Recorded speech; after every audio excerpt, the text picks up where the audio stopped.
Bom dia, como é que você está hoje? Hoje nós estamos chegando à nossa 7ª ministração. Tenho certeza que Deus tem falado com você todos os dias. A cada dia que eu participo de uma dessas ministrações, Deus fala comigo em áreas diferentes da minha vida. E sei que você não é diferente. Se você estiver acompanhando desde o primeiro dia, tenho absoluta certeza de que Deus está falando com você profundamente. Esse material é precioso, irmãos. Isso vai mudar a nossa vida. Não deixe de participar, não deixe de comentar, não deixe de compartilhar, porque isso vai alcançar, além da sua vida, outras pessoas vão ser muito edificadas por essas 12 ministrações que hoje pela manhã você vai participar da 7ª. Participe aí. Deus abençoe.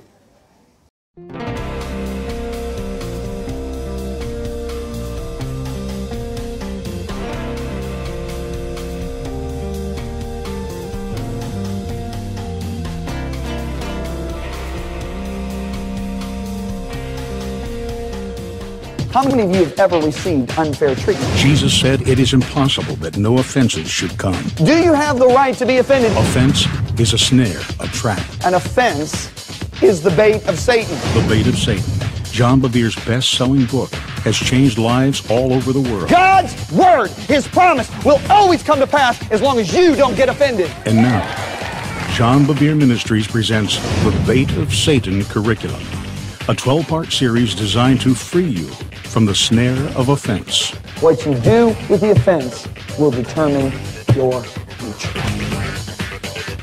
Lição 7, você está pronto? Evangelho de Lucas, capítulo 22, por favor. Eu aqui já achei. Deixa eu ler para você uma passagem de Hebreus aqui no capítulo 12, na Nova Tradução Viva. Paulo escreve, ele aqui é Deus, Deus faz outra promessa. Ele diz, mais uma vez, eu abalarei não apenas a terra, mas também os céus. Isso quer dizer que as coisas na terra serão abaladas para que apenas as coisas eternas permaneçam. Quantos sabem que Deus gosta de abalar? Quantos sabem disso? Posso ver sua mão? O que o abalo faz? 5 coisas. Número 1, traz tudo que está sendo abalado para mais perto da sua fundação. Número 2, ele remove o que está morto. Certo? Número 3, ele colhe o que está maduro. Número 4, ele desperta. E número 5, ele unifica ou mistura para que não possam mais ser separados. Interessante, não? Agora eu quero mostrar um exemplo aqui. Outro texto de Simão Pedro. Você está em Lucas capítulo 22. Eu quero ver o verso 21, por favor. Vamos ler do verso 20. Da mesma forma, Jesus também tomou o cálice depois da ceia, dizendo, este cálice é a nova aliança no meu sangue, que é derramado por vocês. Agora, verso 21, leiam com cuidado. Mas eis que a mão do meu traidor está comigo à mesa. E em verdade, o Filho do Homem vai aonde está determinado, mas ai daquele homem pelo qual ele é traído. Olhe para mim, por favor. Esta é a última ceia. Ele está servindo a comunhão. Ele lavou os pés. E então, podemos dizer assim, ele lança uma bomba. Ok? Porque aqui estão os caras que têm sido os mais próximos dele pelos últimos 3 anos e meio. E ele olha para todos eles e diz, um de vocês vai me trair. Você consegue imaginar os sentimentos naquela sala? Você consegue imaginar? Sabe, o apetite se foi. O ar ficou pesado. Todos estáticos em silêncio por um momento. Eles nem sabiam como responder. Eles o tinham visto curar os enfermos, levantar os mortos, alimentá-los com alguns pães. Eles o viram ensinar as coisas mais profundas que alguém já ensinou. Eles sabem que ele é o Cristo, Filho do Deus vivo, e ainda assim ele olha e diz, um de vocês vai me trair. Depois daquele momento de silêncio, agora eles começam a se perguntar, vejam o verso 23. Então começaram a se perguntar entre eles, qual deles seria o que faria esta coisa? Eles começaram a se perguntar entre eles, Quem pode fazer isso? Quem poderia trair o Senhor? Mas a questão é, o questionamento entre eles não vinha em conformidade com o motivo puro. Porque veja o verso seguinte.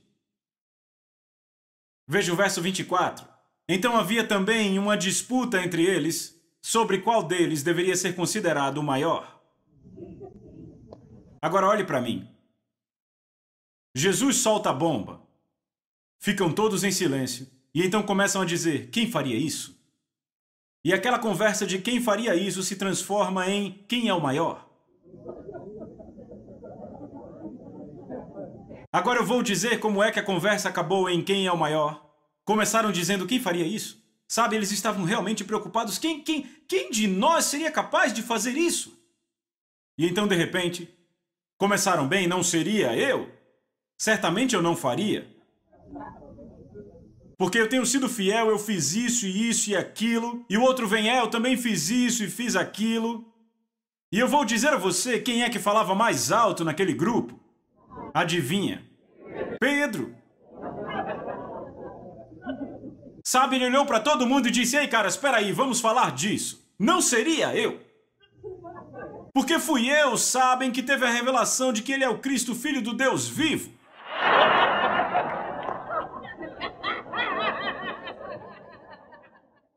E eles olharam para ele com aqueles olhos de metralhadora, sabem?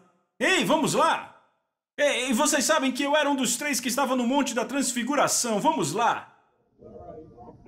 E fui eu que me ofereci para construir os tabernáculos.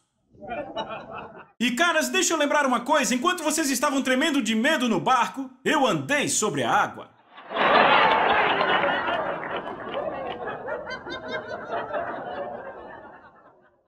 Agora vamos! Então, sabem, ele tinha personalidade. A personalidade de, vocês entendem, era ele que ditava, certo? Era ele que dominava. Então ele domina a conversa. E ele tem contexto para provar, mas sabem, ouçam, a vida dele, vemos agora, não vinha sendo fundamentada no conhecimento revelado de Deus, porque a Bíblia diz que devemos estar arraigados no amor de Deus. Ela estava edificada nas suas experiências passadas e na sua personalidade. Estão comigo? Então Jesus imediatamente diz no verso 25, Jesus não conseguiu ficar ouvindo aquilo, ele teve que interromper a conversa e disse: ei, caras, os reis dos povos dominam sobre eles, e os que exercem autoridade são chamados benfeitores, mas vós não sois assim. Pelo contrário, o maior entre vós seja como o menor, e aquele que dirige seja como o que serve. Pois quem é maior, quem está à mesa ou quem serve? Porventura não é quem está à mesa, pois no meio de vós eu sou como quem serve. Então imediatamente ele disse: caras, suas motivações estão erradas. Imagine esses caras. Ele diz que ele está prestes a ser traído e ouçam. A partir disso, discutem quem é o maior. Parecia um monte de crianças, certo? Então Jesus tem... Sabe, ele tem que sair do assunto eu vou ser traído e entrar de novo no assunto de humildade e servidão. Certo? Mas o que é impressionante, veja o verso 31. E o Senhor disse: Simão, Simão, não é interessante que ele não chame ele de Pedro agora?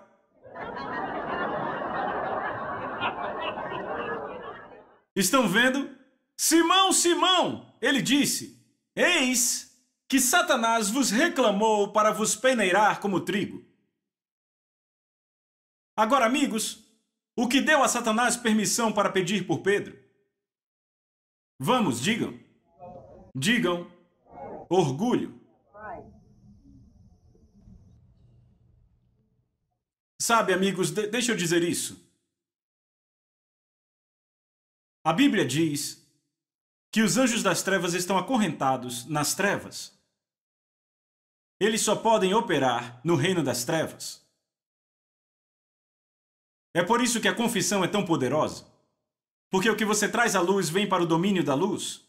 O que você mantém guardado no escuro está no domínio das trevas.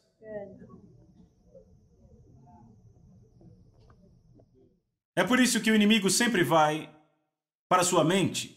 Ele quer... O que são fortalezas? Fortalezas são pensamentos. Cada pensamento é como um tijolo. E se ele construir uma casa, pode construir o lugar e habitar. Pessoas possuídas por demônios são pessoas que passaram por pensamentos na vida, que desenvolveram um lugar para Satanás habitar, para poderes demoníacos habitarem.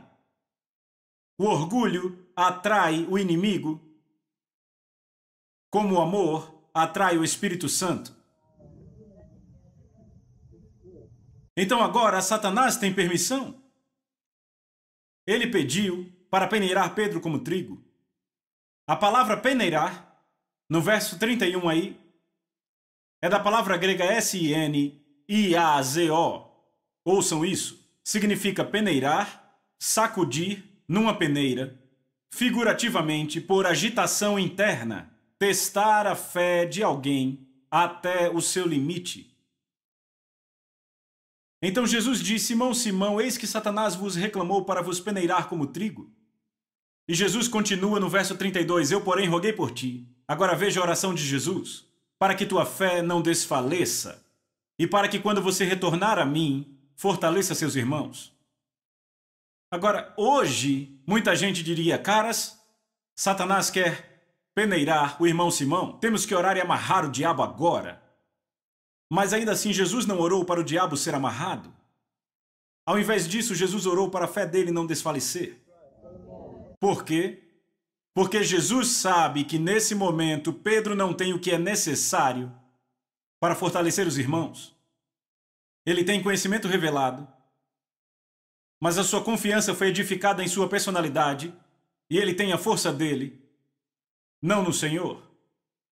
Então Jesus disse, eu vou permitir que você passe por isso, sendo sacudido até o limite, para te tirar dos mortos, para te livrar das trevas e tudo aquilo que te impede de ser um líder forte. Estão comigo? Agora, Pedro é muito, muito corajoso na sua alma. Porque sabemos que depois que Jesus diz, um de vocês vai me trair, em outro evangelho, vemos que Jesus se levanta e diz, Senhor, se todos te traírem, fugirem da tua presença, porque Jesus disse que fugiriam da presença dele, ele disse, eu não. Ele disse, eu morreria. E ele disse com tanta ousadia, e o resto ficou, é isso mesmo, é isso mesmo. E Jesus olha para trás para Pedro, sabe, ele nem pestanejou. Jesus olha e diz, é? Ele disse, antes que 2 vezes cante o galo, tu me negarás 3 vezes. E Pedro, não, eu morro antes de te negar. Jesus disse, ok. Então vamos para o Getsemane. E no Getsemane a Bíblia diz que a alma de Jesus estava triste a ponto de morte. E então o que ele faz? Por 3 horas Jesus ora. Sabe o que é impressionante? É que no Evangelho de Lucas encontramos que Pedro, Tiago e João, que eram próximos de Jesus, as suas almas também estavam tristes, porque sabe o que está acontecendo? Suas almas estavam em conflito pelo que ia acontecer. Jesus ora, eles dormem. E Jesus diz a eles, não conseguem vigiar por 1 hora? O espírito está pronto, mas a carne é fraca. Jesus disse, Pedro, você está pronto, você disse que morreria. Mas a carne é fraca, você deve trazê-la à servidão, mas ele não fez. Então a coisa toda foi que ele estava operando por uma força pessoal, uma força da alma. Agora, muita gente diz que Pedro foi um covarde. Estão comigo? Por quê? Porque ele negou o Senhor 3 vezes na frente de uma serva. Não foi isso? Quando olhamos para Pedro, dizemos, ok, ele fala muito, mas negou Jesus diante de uma serva, não é? Mas eu posso dizer algo? Quantos covardes vocês conhecem que quando estão diante de um exército completamente armado, tomam uma espada das 2 únicas que tinham e, ouçam isso, e ataca o braço direito do chefe do exército e tenta cortar sua cabeça, mas erra e corta a orelha? Eu não acho que muitos covardes fariam isso. Mas a força dele vinha da alma. Amigos, deixa eu dizer isso. Há pessoas que têm almas fortes e outros que têm espíritos fortes. Se você ler no Evangelho de Lucas, capítulo 1, eu acho que verso 80, eu nunca vou esquecer, eu estava num avião voltando de um país do outro lado do oceano e dizia, e a criança crescia e se fortalecia em espírito. E viveu nos desertos até o dia da sua manifestação, era João Batista.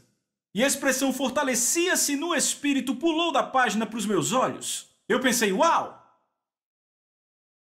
Há uma força que Deus quer que carreguemos no espírito. E eu comecei a pensar, há pessoas que têm almas fortes e pessoas com espíritos fortes. Qual a diferença? A única forma de dizer a diferença é quando a pressão vem. Porque a pessoa no espírito reagirá corretamente, mas a forte na alma vai fazer algo almático, orgulhoso ou coisa assim. Errado. A pressão revelará de onde vem. Estão comigo? Eu disse, estão comigo? Jesus disse, eu roguei por ti, para que a tua fé não desfaleça. Eu quero que você veja Judas e Simão, ok?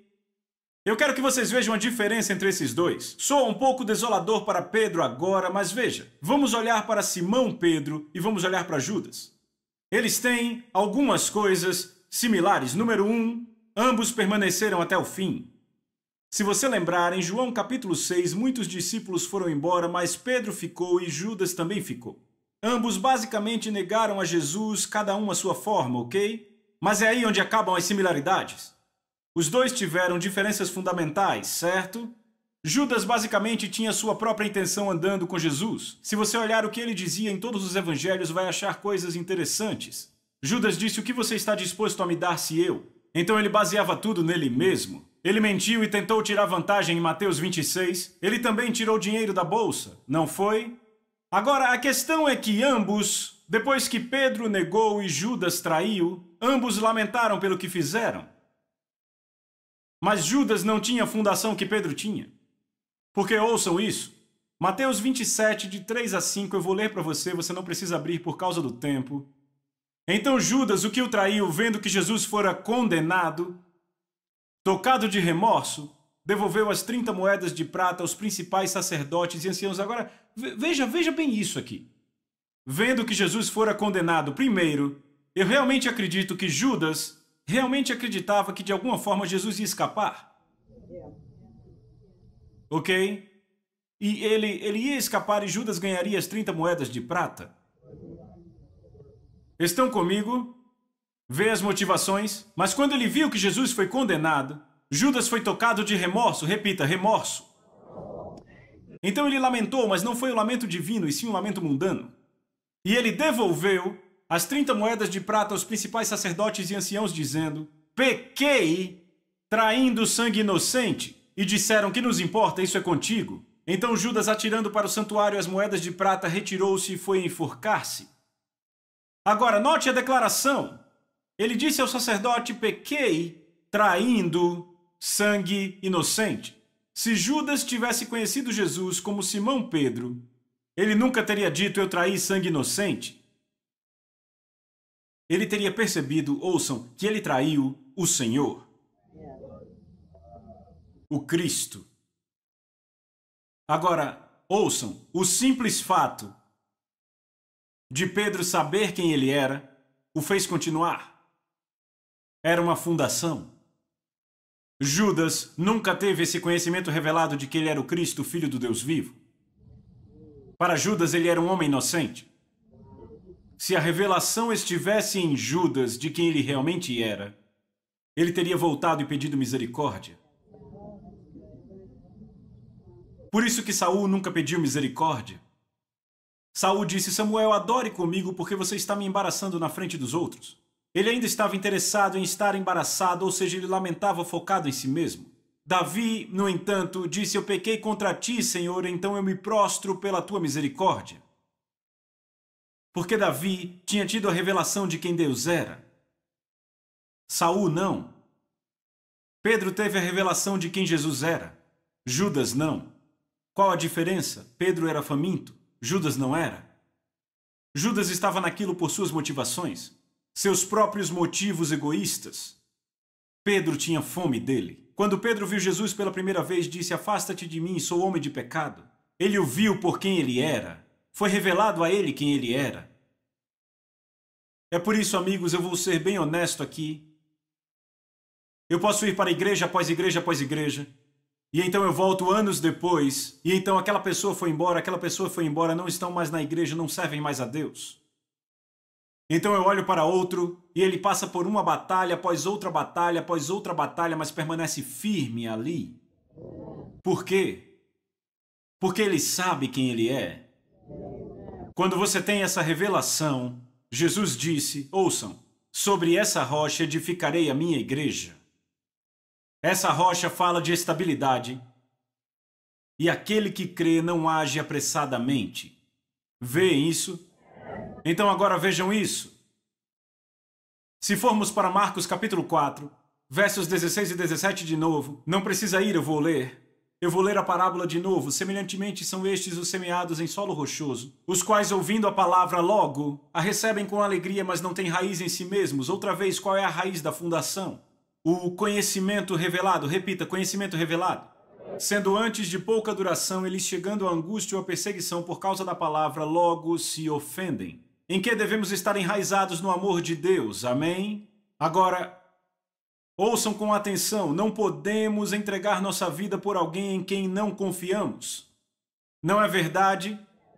Nós temos que ter uma revelação de quem Ele é, e quando entendemos quem Ele é, percebemos que Ele é amor.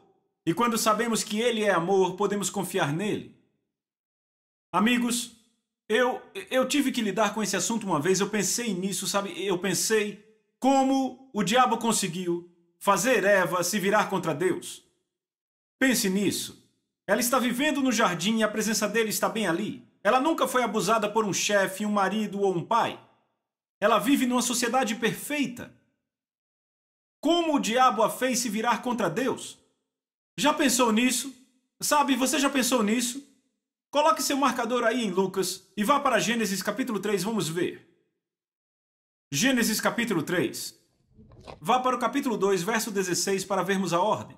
E o Senhor Deus lhe deu esta ordem: de toda árvore do jardim comerás livremente, mas da árvore do conhecimento do bem e do mal não comerás, porque no dia em que dela comeres certamente morrerás. Então, leia de novo o verso 16. E o Senhor Deus lhe deu essa ordem: de toda árvore do jardim comerás livremente. Você pode observar a ênfase dessa ordem?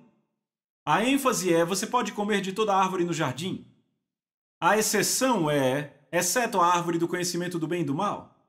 A ênfase é: veja tudo que você pode comer. Estão vendo? Mas Deus não quer robôs, Deus quer pessoas que escolham amá-lo e obedecê-lo, certo? Então ele diz: exceto aquela árvore. Correto? Agora veja o que acontece, veja o capítulo 3, verso 1. Mas a serpente, mais sagaz que todos os animais selváticos que o Senhor Deus tinha feito, disse à mulher: é assim que Deus disse: não comereis de toda a árvore do jardim? Ei, olhe para mim. A serpente vem e a primeira coisa que ela diz a ela é: então, você não pode comer de toda a árvore, pode? Então o que ele está fazendo? Ele tira os olhos dela de tudo que ela pode comer, só para olhar o que não pode comer. Então ele ignora a generosidade e a ênfase e põe os olhos na exceção. Então ela responde a ele, mas eu tenho certeza que quando ela respondeu, um pensamento passou pela sua mente: ei, peraí. Porque ela não estava esperando aquele fruto e ela diz: peraí, esse é um fruto bom? E vai me tornar sábia? E é desejável aos meus olhos? E ela fica julgando aquele fruto e diz: peraí, esse é um fruto bom? Peraí, esse fruto não é bom? Ele estava escondendo algo bom de mim. E se ele estava escondendo algo bom de mim, o que mais ele está escondendo de mim? Então rapidamente o inimigo entra e diz: ei, você não vai morrer? E ela diz: rapaz, isso é bom, vai me tornar sábia. Ele está escondendo algo de mim. O que o inimigo está fazendo? Ouçam. Ele está pervertendo o caráter de Deus aos olhos dela. Ele está fazendo Deus parecer agora como alguém que tira, ao invés do doador que ele é.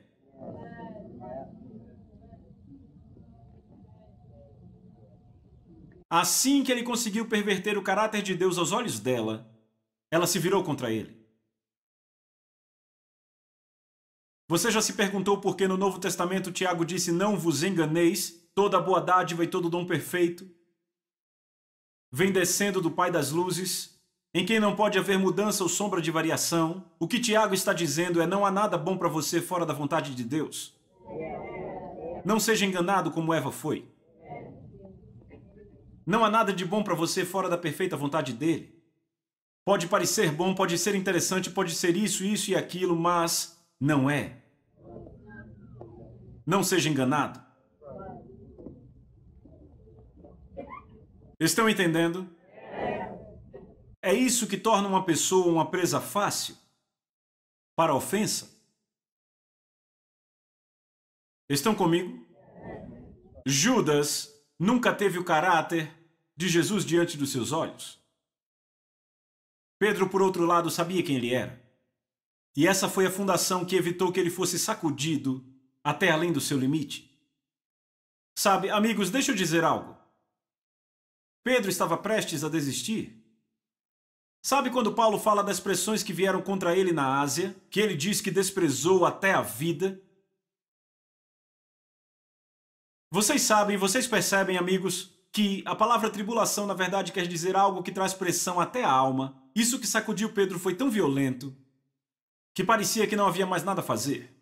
Ele desistiu, amigos. Se você olhar no Evangelho de Marcos, capítulo 16, verso 7, ouça o que o anjo disse: mas ide e dizei aos discípulos e a Pedro que ele vai adiante de vós. Pedro desistiu, amigos.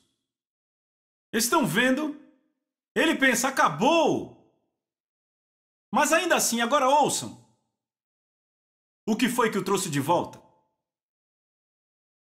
O conhecimento revelado de quem ele era. Foi por isso que Jesus pôde olhar para ele e dizer: certo, Pedro, você me ama. Lembra João capítulo 20?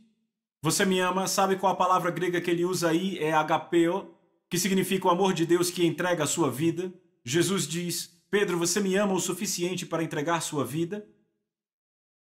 E ele pergunta de novo. Vá lá, João 21, verso 15.